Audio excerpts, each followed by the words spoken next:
Hey everyone, and welcome to another Star Wars Games update, where we bring you all of the latest and greatest in Star Wars gaming news. For today, we're going to be going over a mixture of miscellaneous and smaller gaming news, but also talk about the sudden cancellation of sadly yet another Star Wars mobile game, this time being LEGO Star Wars Battles.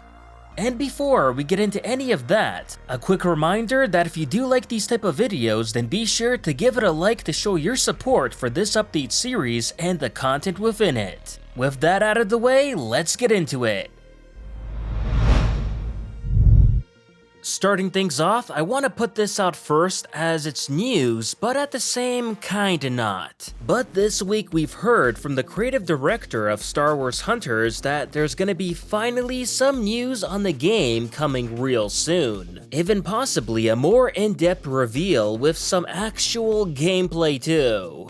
Now, I know many in the general gaming space are now eagerly waiting for the Battlefield 6 reveal, which is also to be happening soon. But for us Star Wars fans, then this is definitely what we've got our eyes on for the time being.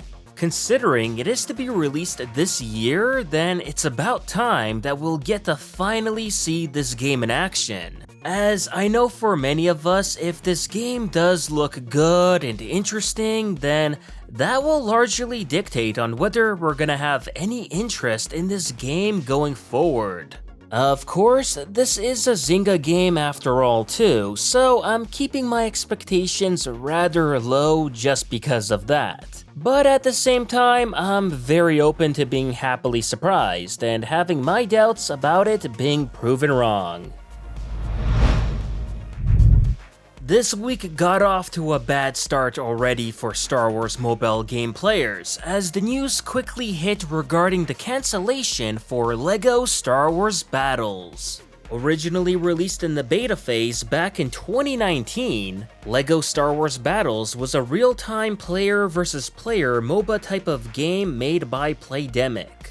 Summary in short, it basically tried to fill in the gap left in the mobile game market by Star Wars Force Arena, which was shut down a year before, but to try its own spin in the genre, especially with the iconic LEGO humor.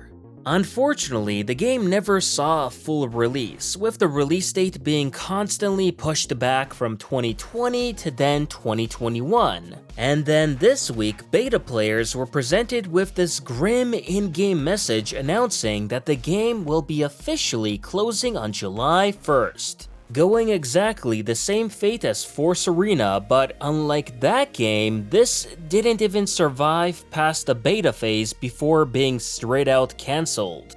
Now as for why LEGO Battles met this fate and this early on too, then an official reason was never given by neither Playdemic or Lucasfilm Games. But from what we do know for sure, the game lacked a dedicated and active player base. As from what I've been hearing, LEGO Battles had just under 400 active players in the game, and that is nowhere near enough to keep a mobile game like this afloat. Granted, like I said, it was kept in a beta phase since 2019 and only available in some select countries too, so that alone already hurt its potential a lot. But even then, the game pretty much felt like an inferior version to Force Arena, having less game modes, characters, maps, and gimped gameplay mechanics to boot. I mean, sure, it was fun for the first 10 minutes, but after that, there really wasn't much to it. And if a far superior game like Force Arena couldn't cut it, then I'm honestly not surprised LEGO Battles met the fate that it did.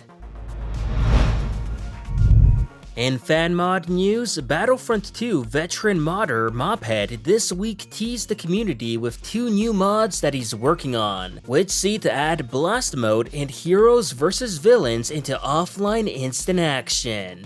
Now, while blast mode was never a popular hit amongst the online multiplayer modes, it always did kinda surprise me of how DICE never incorporated such a simple mode into instant action.